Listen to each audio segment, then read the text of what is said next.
I want to tell you something that is that's like really summing up and bringing full circle what God's been teaching me through this experience. And for those of you just tuning in or don't know what's going on, I gave up my 3 careers.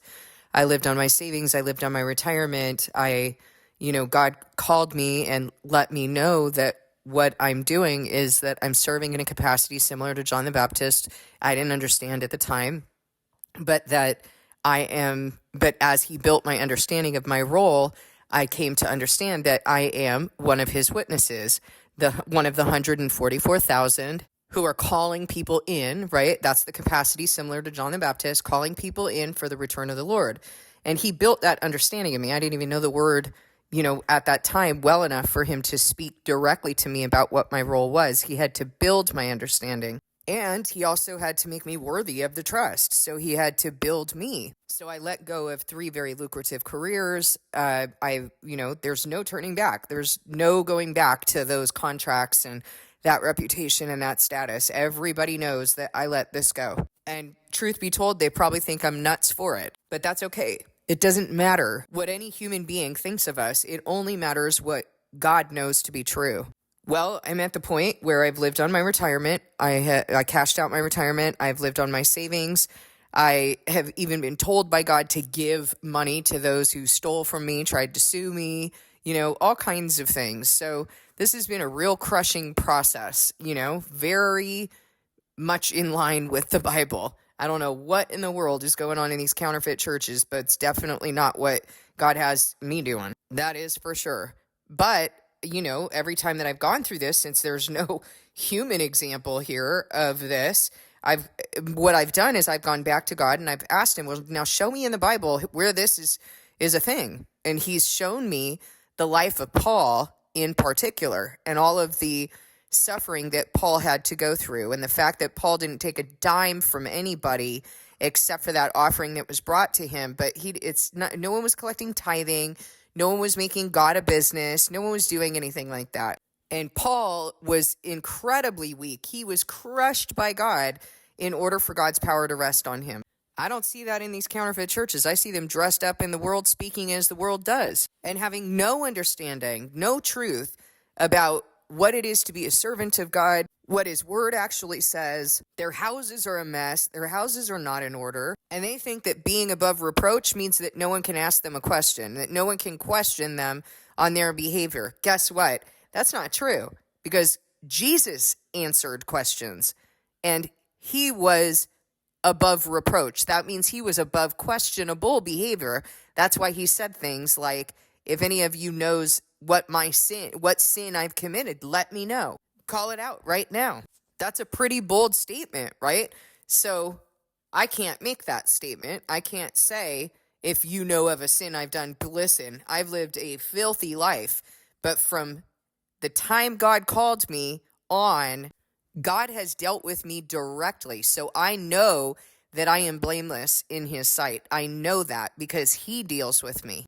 So fast forward, I've gone through savings, gone through retirement. Now I have the last thing that I have to live on, which is a property that I'm waiting to be sold. And in the time that it's been on the market, only 2 people have come and seen that property. It's a very unique property. It's a commercial property, but it's very unique. It's not a typical commercial property. And there's got to be a specific kind of buyer. And there's just a lot of, criteria that needs to be met. And yet God had me speak he asked me a couple weeks before someone made an offer on the building, which was not an offer that I was to accept. I understood that from God. He told me, lay out the criteria that you want. So I laid out the criteria that I want. I didn't lay out the criteria that I thought, well, this is all you're capable of, God. I laid out the criteria that I would want. And he said, that is the criteria you're to stick with. And I didn't leave anything out. So there are certain things, like there's furniture in that building. I want the furniture to be sold as well.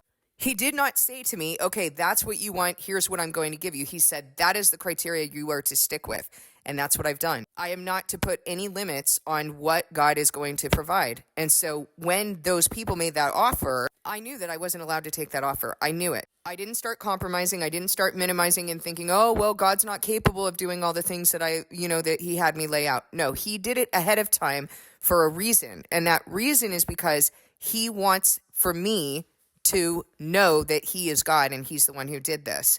The other thing is that this realtor keeps trying to get me to arrange something that he calls creative, in which I hold the note. Like, I sell the terms of my original loans and I'm holding the note while these people are paying it off to me. That doesn't make sense. I would have rented out the building if I wanted to stay connected to people. I have not wanted that, nor is that something that God has told me to do. And I understand that benefits the realtor, because then he can sell it at a higher price and he can get the commission on that while I continue to maintain the liability. No, thank you, dude. Very annoying. But here's the thing. God has given me the ability to see that that's what's going on. Other people fall right into that. I am not to do that. I am not to remain connected with anybody in business. Plain and simple. Like, that's what God has said to me. So I turned down that deal, and it could have saved my house. So now I'm in a position where my house is in jeopardy. Like, my living situation is in jeopardy, and whatever is going to happen needs to be a miracle. Now, does God have a track record of doing that? Does he have a track record of bringing you against the wall? Yeah, because he wants you to know that he is God, that he did those things. And he doesn't, I've told you before on videos, he doesn't give me the itinerary. He doesn't say, here's how I'm going to do it. He just says, this is what you are to obey. And you are to believe that I can do this and that I am God. This is what you are to believe and you are to obey. He does not tell us how he's going to do it. So my daughter and my grandson left, and, anytime they leave, the minute I shut the door, I'm like, okay, another day of wondering and waiting. That's like where I go, okay, let me get myself back into, I got to wrap myself around, what does it look like for me to sit here by myself with all of this in my heart right now? Not that I'm not doing that while they're here, but it's a little bit different when the house is quiet. You don't have a little, 8-month-old and the company of my beautiful daughter. So this is, it's a different thing. When the house is quiet again, it's just harder. Well, the first thing that happened when I closed that door is God began to speak to me. Thank God. I mean, it's always wonderful when he's speaking, it's always encouraging that he's speaking. And what he said to me is, and I want you to understand this, and I want you to remember it. I want you to remember it because you need this when I'm gone. I am going to be here for less than 2 years before that Antichrist rises. When he rises, he will kill the witnesses. You have to know that. I've known that since the beginning, because God counts the costs, and because the word says, and I didn't know this at the time, obviously, but the word says that those witnesses do know from the very beginning that they're going to die, because they bore their testimony and they did not love their lives so much as to shrink from death. They knew from the beginning that if they spoke the things that I speak to you, that they are going to die. That is part of the reason I'm able to speak with the boldness. That is part of the reason I speak with the intensity. And yes, I've been accused of being intense. Oh my goodness, worst insult ever, right? No, this is intense, guys. If that's a problem for you, get off the channel. This is intense. This is a serious message that there will be no one else who repents after the witnesses die. That means you have a very little time to get this together before you've given up your salvation for good. I'm not talking about before you made a mistake. I'm talking about you will have forsaken your salvation, period. And what he said to me is there's no precedent in scripture for you needing to know the plan. No one knows the plan. Like, they're just told, you are to believe this. Here's what I'm going to do. And so do you think that I'm the first one in history to sit around going, this is an impossible situation though, Lord? Have you brought me here to die? Do you remember that people said things like this? Have you brought us into the wilderness to starve and thirst to death? Back in Egypt, we sat around pots of meat. Why didn't you let us stay there, right?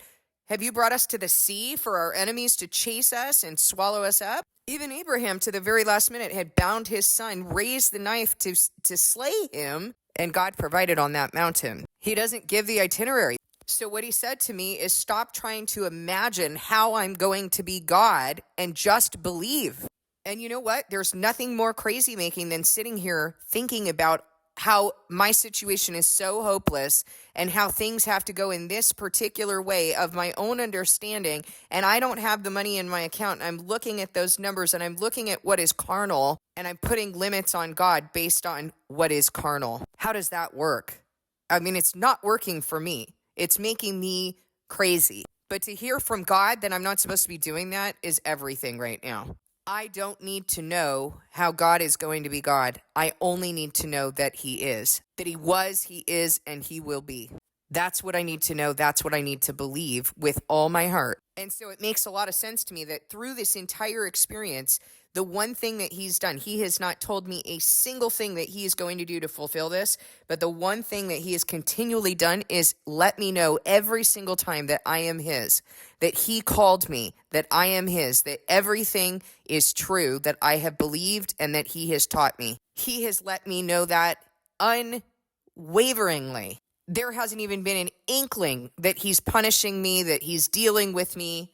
I know that what He's doing is requiring me to stand in faith and be used as an offering for His glory so that you guys can know too. So that you can know the things that He has said to me and that they are true. So that you can know that He's testifying through fulfilling these promises, that He is testifying that I am from Him. Because these are some pretty big claims. I mean, it sounds like a kind of a crazy person to say, well, He's told me that I'm in this John the Baptist capacity. I realize that. I fully recognize that. It's not like I'm deluded about that and I think that I'm even worth that I'm even worth that role. Not for a second do I think that I'm worth that role. And yet that's what He's done. And yet He has moved me into a position of being everything that He has talked about in the Word. Even those things that I completely understood in a very different way of my own understanding until He brought me here. And then it was like, oh, it looks like that, huh? Okay. About 5 minutes after my daughter left, 5 or 10 minutes, whatever it took to get down this hill and get to the freeway, a gigantic truck, a 16 or 18 wheeler, practically ran her off the road. She's in a little Toyota Camry with a baby, and this guy practically ran her off the road, like would not let her merge onto the freeway, was blatant about it, and I knew exactly what it was. Here's the thing. When God does not consult with Satan about his plans, okay? If He doesn't consult with us, He's certainly not consulting with Satan. But there are certain things that He's allowed to do, and also He's able to see when strongholds are being broken, because when He's poking that opening, when He's poking that chink in your armor, you know, the chink in my armor that kept thinking, oh, what am I going to do? You know, there's only enough for like a couple more weeks in my account. How would I get through an escrow? This is impossible. How are you going to do this, Lord? Are you even there? Do you even see what I'm going through? How could you do this to me? You know, that place, that chink in my armor, when the devil's no longer able to poke through there anymore, he knows. He knows what's about to come. And you know that in the Word that God says He was not able to perform certain miracles because of the unbelief. That He says in the Word that if you have the belief of a mustard seed, the faith of a mustard seed, you will be able to say to one mountain, move from here to there. Our belief literally moves things into happening. And it's not because we have power, it's because we have relinquished control. And really, when I'm sitting here wondering and worrying and, going to that place, and God said to me the other day, by the way, I talked about it in a video, that I kept scratching this, I think I might have talked about it in Sabbath Assembly, actually. I leaned over the Instant Pot the other day. If you don't have an Instant Pot, it's basically a pressure cooker, and it has a little valve and steam comes out of it. And I leaned over it and I tapped that steam, and the steam shot up on my bicep. And when it happened, to be honest, it didn't hurt me that bad. But in the days to come, it has been so uncomfortable. So it blistered, and then it opened, and then, there was a scab over it. And so when I would sleep at night, you start to get that, like, you start itching. Oh my goodness, it was like itching so bad that you just want to I gotta get that itch. But you don't want to scratch it because you're going to scratch the scab, or, at that time it was still raw. And so you're like scratching around it. and I started to do body metaphor work on it. And this is what he said. You need to stop scratching your flesh. Every time you're scratching your flesh, you feed into these things. You feed into like what it is that you're going to do to control it. Every time you do that, it starts oozing. It starts, you scratch that scab off and you start the healing process all over again. And that's what I've been doing, ever so often. So for the most part, like I've been, okay, I'm in belief, Lord, I'm in belief, and I'm reminding myself of all the things he's done, and I'm asking him for confirmation, and I'm in his word, and I'm doing the videos, and I'm like there, but I still have this like, oh, this is hanging over me, like, how is he going to do it? But how? That is the flesh. That's the flesh wanting to take control and tell God how to be God and deny God because we don't have, because of my own understanding, I don't know how he's going to do this, right? You realize we're commanded to live there, like in faith. Faith is not defined by God gives me the itinerary and then I believe that this itinerary is going to happen. No, that's not how that goes. It's God gives you promises. He tells you who he is. He tells you what he's doing. He does certain things, gives you a certain amount of information, but he doesn't tell you how. He doesn't tell you how it's going to happen, and he requires you to believe. He requires you to rely on him, to obey him, and to submit to him. He does not require you, nor did it cross his mind, to tell him how to be God or to impose limitations on him. And what a filthy limitation, as I think about it now, for me to say, well, I only have enough money. You're only as big as the money in my account, Lord. Filthy. That's filthy.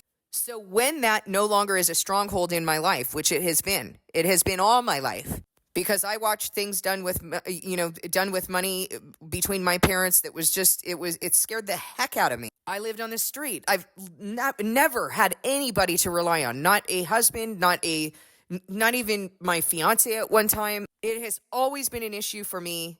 I did not gain wealth from anybody. I worked my finger to the bone, making myself sick, okay? So it's been a major thing for me, and it became a major idol for me. Never feeling secure, even though I was extremely wealthy, never feeling financially secure, always in this poverty mentality. So God's been breaking this off of me. He's been breaking it off of me when he told me, go grab that pile of cash and hand it out. Go hand it out to the poor. As a matter of fact, give some to so-and-so and some to this other person so that they can be blessed through you, and they can go and hand money out to the poor and do it in my name. What's his name? Did I go out and say, this is in the name of Jesus?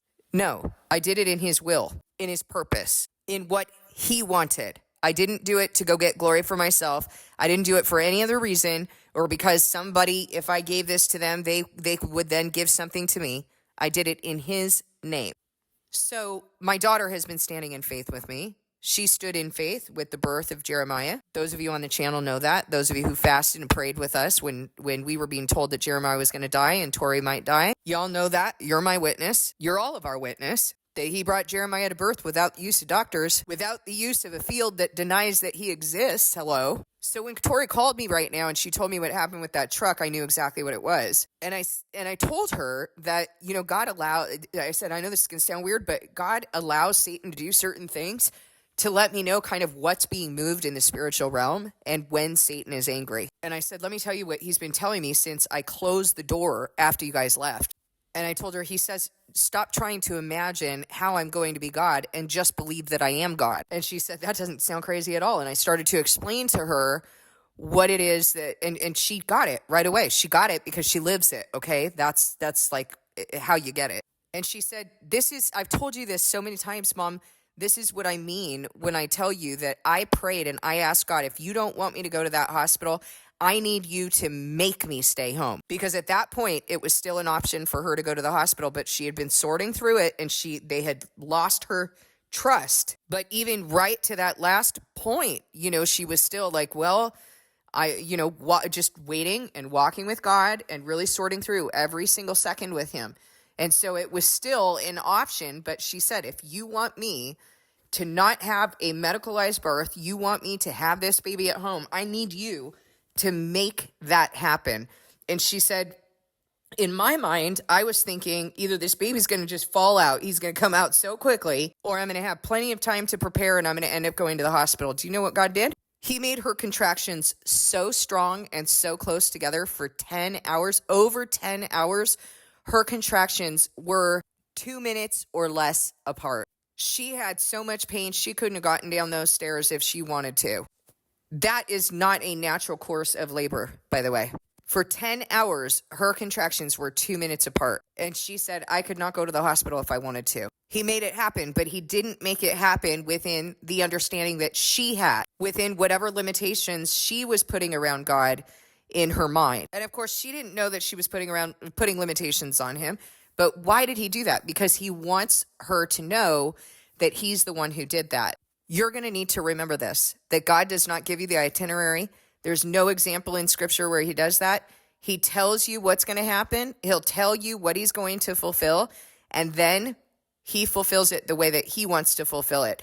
There is no part of this role that he has given me that has gone the way I thought it was going to go. I mean, who doesn't want to be a witness, right? As it's written in the word, they're going to have all these powers and everything else. Well, guess what? They're not really your powers. And it's not like I just say the word and God does. I'm not out here bossing him around. It's my prayers. It's my brokenness, my crying out to him.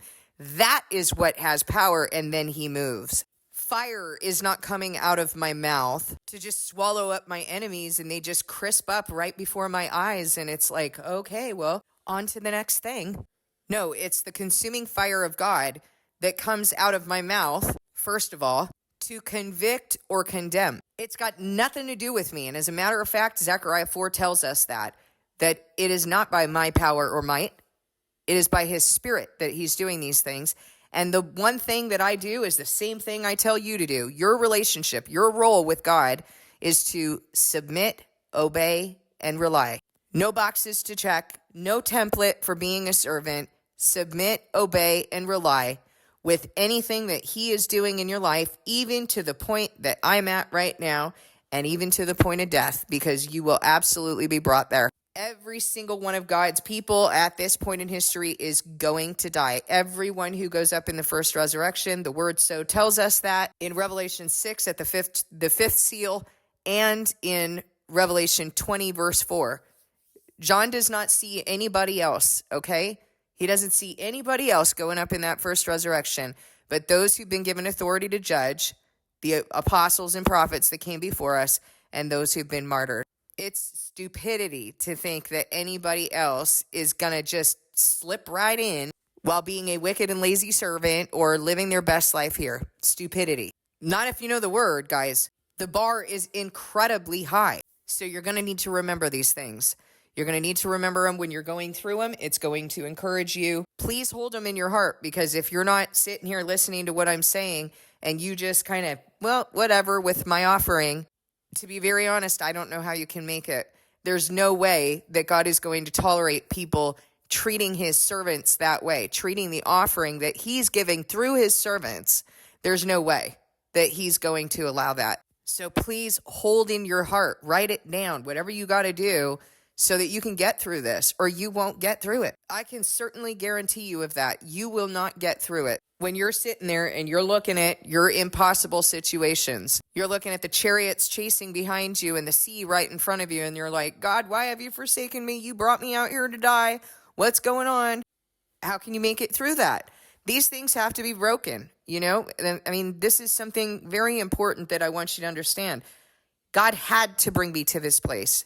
He had to bring me to this place today, and he had to speak those words to me. Stop limiting me, because something has to move in the spiritual realm in order for God to perform miracles. And I don't pretend to understand all of it. He's teaching me. He's teaching me right now, hey, this is one of those things that needs to move. You need to stop trying to figure out how I'm going to be God, and you need to just let me be God. And believe what? Believe his name. What is his name? I am. Not Yahweh. I am.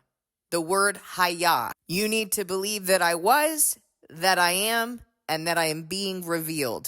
All Yahweh means is God. Is that his name? Is his name God? No, it's not. Nor is he a proper noun.